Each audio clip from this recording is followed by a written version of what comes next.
السلام علیکم ویورز، آج ہم جانیں گے کہ جیسے آپ کی مرضی کی لاسٹ ایپیسوڈ میں کیا ہوا تھا۔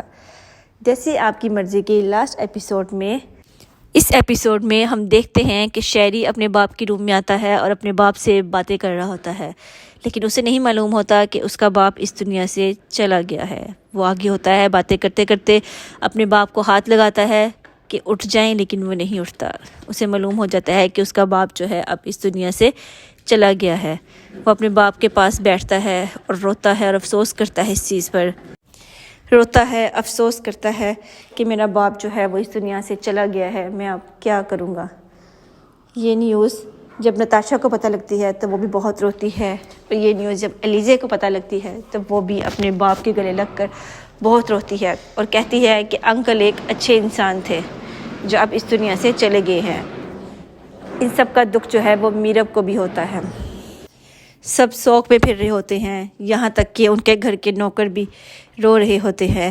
نتاشا اور شیری آپس میں بیٹھتے ہیں اور اس چیز کا بڑا افسوس کرتے ہیں کہ ہمارا باپ جو ہے وہ اس دنیا سے چلا گیا ہے، لیکن فکر مت کرو، وہ ہمارے ساتھ ہی ہے۔ وہ دونوں اپنے باپ کی تصویر کو دیکھتے ہیں اور اپنے باپ کی بچھڑی یادوں کو یاد کرتے ہیں۔ اور ادھر دوسری طرف ہم دیکھتے ہیں کہ الیزے کو ایک پیارا سا بیٹا ہوا ہے۔ اس کی ماں الیزے کے پاس آتی ہے، اسے کہتی ہے یہ دیکھو تمہاری اولاد کتنی خوبصورت ہے، اور کہتی ہے کہ تم اپنی اولاد کو سر اٹھا کر جینا سکھانا، اسے بتانا کہ دنیا کیا چیز ہے، اسے عزت کے ساتھ جینا سکھانا۔ میں نے غلطی کی تمہیں اور تم میں فرق کر کے کہ تم ایک لڑکی ہو اور ایک لڑکے کے ساتھ مقابلہ نہیں کیا تمہارا، تمہیں کمپیئر نہیں کیا۔ اس کے بعد وہ وہاں سے چلی جاتی ہے۔ پھر نتاشا آتی ہے شیری کے پاس اور اسے آگے کہتی ہے تمہیں پتہ ہے تمہارا ایک بیٹا ہوا ہے، 8 پاؤنڈ کا ہے وہ تمہارا بیٹا۔ میں نے سوشل میڈیا پہ تصویر دیکھی ہے، بہت پیارا ہے، مجھے تو تمہارے اور بابا جیسا لگتا ہے، دیکھو کتنا خوبصورت ہے، کاش میں اسے حق کر سکتی، اس کے پاس جا سکتی، اسے کس کر سکتی۔ شیری بھی یہی دیکھ رہا ہوتا ہے، اور نتاشا جو ہے پھر اگلے سین میں کہتی ہے شیری سے کہ تم شادی کر لو، اگر تمہیں بچے کی کسٹڈی چاہیے، بچہ چاہیے، تو جو آپشن میرے پاس ہے اس سے بہتر کوئی آپشن نہیں ہوگا، تم اس لڑکی کے ساتھ شادی کر لو، تم اس کے ساتھ بہت خوش رہو گے، میرا پورا یقین ہے اس بات پر کہ تم اس کے ساتھ بہت خوش رہو گے، تم اس کے ساتھ شادی کر لو۔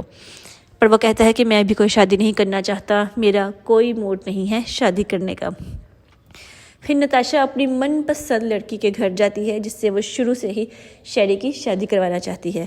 ان کے گھر جاتی ہے اور جا کر اس کی امی سے کہتی ہے کہ میں شیری کا ہاتھ مانگنے آئی ہوں آپ کی بیٹی کے لیے، لیکن اس کی ماں وہیں پہ بھڑک پڑتی ہے اس کے اوپر اور کہتی ہے تم نے ایسا سوچا بھی کیسے کہ میں شیری جیسے سائیکو انسان کے ساتھ اپنی بیٹی کی شادی کروں گی؟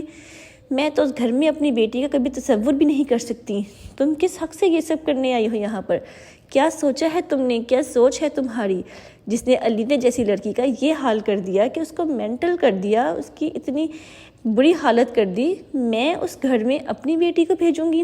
مجھے پتہ ہے آپ کے گھر کا ماحول کیا ہے، آپ کے گھر میں الیزے نے بھی بہت تکلیفیں اٹھائی ہیں، اور لہٰذا میں وہاں اپنی بیٹی کبھی بھی نہیں بھیجوں گی، اور میں تو تم سے بات بھی کرنا پسند نہیں کرتی۔ جس طرح کا وہ لڑکا شیری ہے اور جس طرح کے تم لوگ ہو مجھے بہت اچھے سے پتہ ہے۔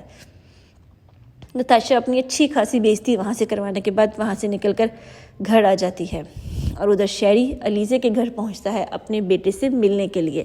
دروازہ نوک کرتا ہے اور الیزے کو کہتا ہے کہ میں اپنے بیٹے سے ملنے کے لیے آیا ہوں، مجھے اس سے ملوا دو ایک دفعہ۔ جہاں پہ الیزے کہتی ہے تمہارے پاس کیا کورٹ کا آرڈر ہے، تم لیگلی میرے پاس اپنے بیٹے سے ملنے نہیں آ سکتے۔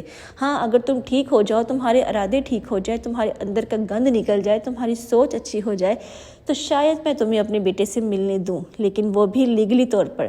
لیکن ابھی تو ایسا کوئی چانس نہیں ہے کہ میں تمہیں اپنے بیٹے سے ملنے دوں، لہٰذا یہاں سے تشریف واپس لے جاؤ۔ شیری بہت اصرار کرتا ہے الیزے سے، کہتا ہے دیکھو وہ میرا بیٹا تھا، میں اس سے ملنا چاہتا ہوں، میں اس کے بغیر نہیں رہ سکتا، تم سمجھو میں اس کا باپ ہوں۔ لیکن الیزے کہتی ہے کہ جب میں تمہارے گھر میں تھی، جب تم مجھے گھر سے نکال رہے تھے تب بھی تو تمہارا بیٹا میرے ساتھ ہی تھا، لیکن تب تم نے کوئی لحاظ نہیں کیا، تم نے مجھے گھر سے نکال دیا اپنے بیٹے کے سمیت، اور آج اپنے بیٹے کو دیکھنے کے لیے آئے ہو۔ لہذا لیگلی میرے پاس کوئی ایسی چیز نہیں ہے جس کی وجہ سے تم اپنے بیٹے سے مل سکو، اور تمہیں کورٹ کبھی اس چیز کی اجازت بھی نہیں دے گی۔ وہ گھر آتی ہے اور شیری گھر آ جاتا ہے۔ پھر جب شیری گھر آتا ہے تو نتاشا اسے بتاتی ہے کہ میں ایسے تمہارا رشتہ لے کر گئی تھی اور ان لوگوں نے میری اچھی خاصی بےزتی کر کے مجھے واپس بھیجا ہے، جس پہ شیری بھی نتاشا کی اچھی خاصی بےزتی کرتا ہے اور کہتا ہے کہ تم کس حق سے گئی تھی وہاں پر، جب میں نے تمہیں منع کر دیا کہ میں دوسری شادی ہرگز نہیں کروں گا، اور وہ بھی اس لڑکی سے، میں تو اس لڑکی کو اور اس کی ماں کو ہرگز پسند نہیں کرتا، تو تم وہاں پر کیوں گئی ہو۔ اور نیکسٹ ڈے صبح مارننگ کا ٹائم ہوتا ہے تو نتاشا کو ایک لیٹر ریسیو ہوتا ہے۔ نتاشا اسے کھولتی ہے اور پڑھتی ہے، اور وہ ایکچولی میں کوئی لیٹر نہیں، ڈیورس پیپر ہوتا ہے جو میرب نے اسے بھیجا ہوتا ہے۔ یہ دیکھ کر نتاشا ہکی بکی رہ جاتی ہے کہ مجھے میرب میں ڈیورس بھیجا، وہ ہوتا کون ہے؟ 2 ٹکے کا لڑکا۔ وہاں سے آتا ہے شیری، وہ شیری کو بتاتی ہے اور کہتی ہے کہ یہ دیکھو میرب نے مجھے ڈیورس پیپر بھیجے ہیں۔ وہ سمجھتا کیا ہے خود کو؟ وہ ہوتا کون ہے؟ مجھے، نتاشا، وقاص کو ڈیورس دینے والا؟ اس پر شیری اسے کہتا ہے چھوڑو، ریلیکس رہو، اگنور کرو جو کچھ ہو گیا، وہ اس قابل ہی نہیں تھا کہ تم اس کے ساتھ رہ سکو، اچھا کہ اس تمہیں چھوڑ دیا، چھوڑو اس بات کو، ریلیکس کرو، وہ تمہارے سے میچ نہیں کرتا۔ پھر نتاشا پہنچتی ہے اپنے آفس، وہاں اسے وہ لڑکی ملتی ہے جس کے پیچھے لگ کر میرب نے جو ہے وہ نتاشا کو ڈیورس دی۔ نتاشا کو اس کے افیئرس کے بارے میں پتہ چل جاتا ہے، وہ اپنی لڑکی، اور وہ لڑکی اس کی امپلائی بھی ہوتی ہے، وہ لڑکی اپنی امپلائی کی اچھی خاصی بےزتی کرتی ہے آفس میں جا کر، اور اسے کہتی ہے کہ تم نے ایسا سوچا بھی کیسے کہ تم میرا مقابلہ کرو گی، نتاشا کا مقابلہ کرو گی، اس کے ہی ہسبینڈ کے ساتھ تم افیئر چلاتی ہو، تمہارے ماں باپ تمہیں یہاں پہ اس لیے بیچتے ہیں، وہ سکھا کر بیچتے ہوں گے تمہیں شاید، کہ تم جا کر لڑکوں کو پھنساؤ، اور وہ بھی شادی شدہ مردوں کو پھنساؤ۔ یہ کہتی ہے، وہ اس کی بےزتی کر رہی ہوتی ہے کہ وہاں پہ اچانک میرب آ جاتا ہے۔ میرب آتا ہے اور میرب آ کے اسے کہتا ہے کہ تم کون ہوتی ہو اس کی بےزتی کرنے والی یا میری بےزتی کرنے والی؟ تم ہوتی کون ہو؟ میں نے تمہیں ڈیورس دے دی ہے، اب تمہارا میرے ساتھ کوئی کنسرن نہیں ہے، تم چلی جاؤ۔ میں نے تمہیں یہاں چھوڑا صرف اسی لیے ہے کیونکہ تم ایک بہت بدتمیز بدلحاظ لڑکی ہو، تمہیں تو میری موجودگی کا بھی احساس نہیں ہوتا کہ میں یہاں پر ہوں یا نہیں ہوں، تمہیں تو پتہ ہی نہیں ہے کہ شوہر کسے کہتے ہیں۔ یہ باتیں سن کر نتاشا کو غصہ آتا ہے اور نتاشا ہاتھ اٹھاتی ہے اس کی گرل فرینڈ پر، جبکہ وہ اپنا ہاتھ آگے بڑھاتی ہے اور ساتھ ہی میرب اس کا ہاتھ پکڑ لیتا ہے اور کہتا ہے خبردار تم نے اس کے اوپر ہاتھ بھی اٹھایا تو، اگر یہی ہاتھ میں نے تمہارے اوپر اٹھایا تو سوچو تمہاری کتنی بےزتی ہوگی اس آفس میں نے تو یہاں دوبارہ نہیں آنا، لیکن تم نے روز آنا ہے اپنے آفس، اس لیے بہتر ہوگا تم اپنا ہاتھ نیچے رکھو۔ اور اپنی گرل فرینڈ کا ہاتھ پکڑتا ہے اور لفٹ پہ چلا جاتا ہے، اور نتاشا وہاں چلاتی ہے کہ تم سب لوگ یہاں پہ کیا کر رہے ہو، نکلو یہاں سے، اور پھر گھر جا کے سکون سے 10-15 لوگوں کو بٹھا کر اپنا نکاح کرتا ہے اپنی پسندیدہ لڑکی کے ساتھ۔ میرب اور اس کی گرل فرینڈ بہت خوش ہوتے ہیں کیونکہ ان کی شادی ہو چکی ہوتی ہے۔ نیکسٹ ڈے جو ہے وہ نتاشا بیٹھی ناشتہ کر رہی ہوتی ہے کہ شیری آتا ہے اور آ کے اسے کہتا ہے یہ دیکھو پیپرز، یہ دیکھو بابا کی وصیت، بابا نے یہ پورا گھر جو ہے وہ اپنے پوتے کے نام کر دیا ہے، اس لیے لہٰذا تمہیں اور مجھے یہاں سے جانا پڑے گا۔ نتاشا اور شیری تھوڑے اپسیٹ ہوتے ہیں کیونکہ ان گھر چھوڑ کر جانا پڑتا ہے انہیں، اور یہ بات جب الیزے کو پتہ لگتی ہے تو اس کا باپ کہتا ہے اب بتاؤ اب تم کیا کرو گی؟ تو الیزے کہتی ہے میں اتنے بڑے گھر کو کیا کروں گی، مجھے اتنے بڑے گھر کی ضرورت نہیں ہے، بابا آپ وہ گھر کسی ٹرسٹ کے لیے یوز کر لیں، یا پھر وہ عورتیں جو گھر سے بے سہارا ہو کے نکلتی ہیں ان کے لیے ایک کر دیں جگہ جہاں پہ وہ لوگ جو ہے وہ آسرا لے سکے گی، ان کو سہارا مل سکے گا، کچھ دیر کے لیے وہاں پہ رہیں اور چلے جائیں۔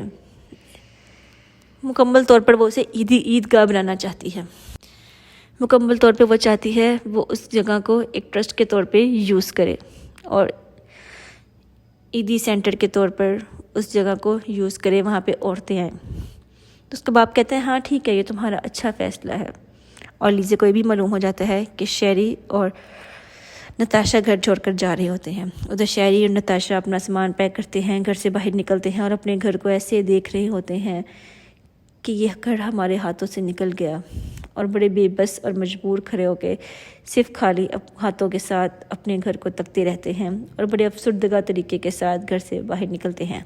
اور ادھر علیزے اپنی فیملی کے ساتھ جو ہے وہ ڈنر کر رہی ہوتی ہے۔ علیزے کی بہن اور اس کا بہنوئی آؤٹ آف کنٹری جا رہے ہوتے ہیں، جس پہ علیزے کہتی ہے کہ تم لوگ جا رہے ہو مجھے اکیلا چھوڑ کر، میرا یہاں پہ دل کیسے لگے گا تم لوگوں کے بغیر؟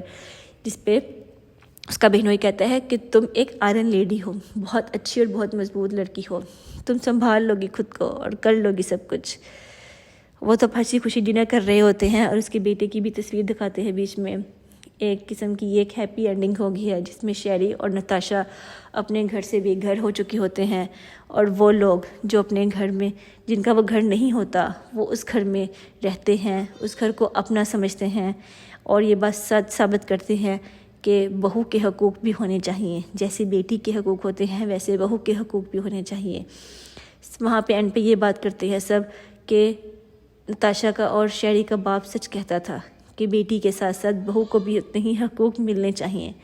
اور جو ہے وہ لاسٹ پر علیزے جو ہے وہ بیٹھ کر ایک کانفرنس کرتی ہے، ایک میٹنگ کرتی ہے یا کسی شو میں جاتی ہے، دکھنے میں تو ایسا لگتا ہے کہ وہ کسی شو میں جاتی ہے اور اپنی پوری داستان سناتی ہے اور کہتی ہے کہ لڑکی وہی ہوتی ہے جو اپنے لیے قدم اٹھا سکے، جو اپنے لیے آواز اٹھا سکے۔ لاچار اور بے بس لڑکیاں تو بہت ہوتی ہیں جو وقت اور حالات کے ہاتھوں بے بس ہو جاتی ہیں، جو کہتی ہیں لوگ کیا کہیں گے، یہ سوچ کر خود کو مار دیتی ہیں، اپنے سیلف کانفیڈنس کو مار دیتی ہیں، خود کے اندر پراعتمادی نہیں لے آ پاتی، لیکن صرف ایک قدم بڑھانے کی دیر ہوتی ہے۔ ان کو اپنا حق لینا بھی آتا ہے، ان کو زندگی جینا بھی آتا ہے، اور لوگوں کو بتانا بھی آتا ہے کہ وہ کسی سے کم نہیں۔ یہ تھی آج کی لاسٹ ایپیسوڈ۔ امید ہے کہ آپ کو پسند آئی ہوگی۔ اگر آپ کو یہ لاسٹ ایپیسوڈ پسند آئی ہے تو پلیز میرے چینل کو سبسکرائب کریں، لائک کریں اور شیئر کریں۔ ایسی بہت سی ویڈیوز کو لے کر کے میں آپ کے لیے حاضر ہوں گی۔ خدا حافظ۔